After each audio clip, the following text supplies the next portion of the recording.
তো বন্ধুরা, আজকে ছাত্রছাত্রীদের জন্য একটা গুরুত্বপূর্ণ আপডেট, সেটা হচ্ছে একসাথে স্বামী বিবেকানন্দ স্কলারশিপ এবং ওয়েসিস স্কলারশিপ আবেদন করা কি যাবে? এটা নিয়ে আজকে আলোচনা করব, কারণ অনেক ছাত্রছাত্রীর মনে এই প্রশ্নটি আছে যে দুটো সরকারি স্কলারশিপকে একসঙ্গে আবেদন করা যায়। তো চলুন আজকে ভিডিওটির মধ্যে দিয়ে এই ডিটেলস বিষয়গুলো আপনাদেরকে জানিয়ে দিই, যাতে আপনাদের এই স্কলারশিপগুলো আবেদন করতে সুবিধা হয়।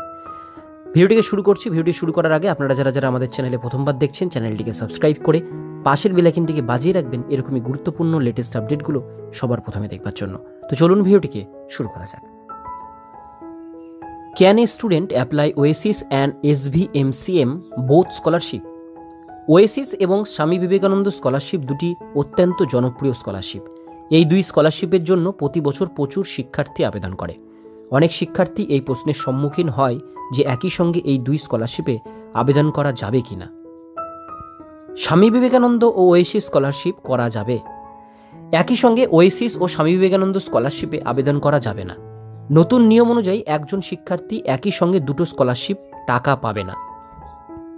সেক্ষেত্রে দুটো স্কলারশিপে আধার কার্ডের লিঙ্ক করতে হবে এবং সেটা ধরে একই সঙ্গে দুটো স্কলারশিপ আবেদন করে ফেললে একটি স্কলারশিপ বাতিল হয়ে যাবে। স্বামী বিবেকানন্দ স্কলারশিপের আবেদন। স্বামী বিবেকানন্দ স্কলারশিপ যেসব ছাত্রছাত্রীরা জেনারেল ক্যাটাগরির অন্তর্ভুক্ত তারা শুধুমাত্র স্বামী বিবেকানন্দ স্কলারশিপ পাবে, তারা ওয়েসিস স্কলারশিপের জন্য যোগ্য নয়।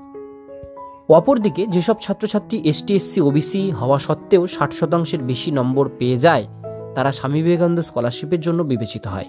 একইভাবে সংখ্যালঘু ছাত্রছাত্রীরা ঐক্যশ্রী স্বামী বিবেকানন্দ স্কলারশিপ এর জন্য যোগ্য হয়ে যায়। Oasis scholarship.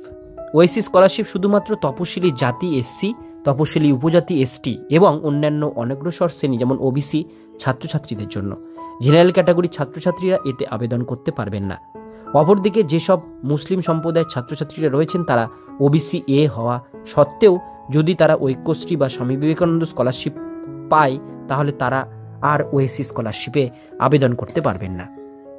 অর্থাৎ একটি স্টুডেন্ট শুধুমাত্র একটি স্কলারশিপে আবেদন করতে পারবে। দুটো স্কলারশিপে আবেদন নিয়ে আধার কার্ড দিয়ে লিঙ্ক করা থাকে।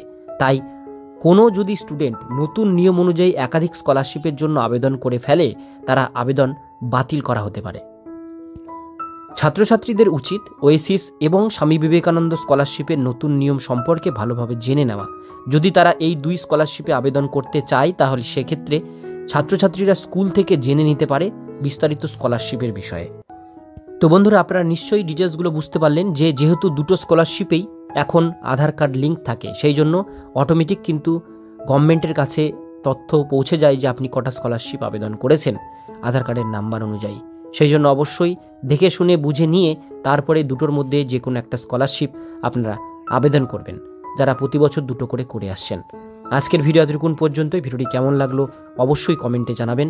ভালো লাগলে লাইক করবেন। এরকমই নিত্য নতুন আপডেট পেতে গেলে চ্যানেলটিকে সাবস্ক্রাইব করে পাশের বেল আইকনটিকে অবশ্যই বাজিয়ে রাখবেন।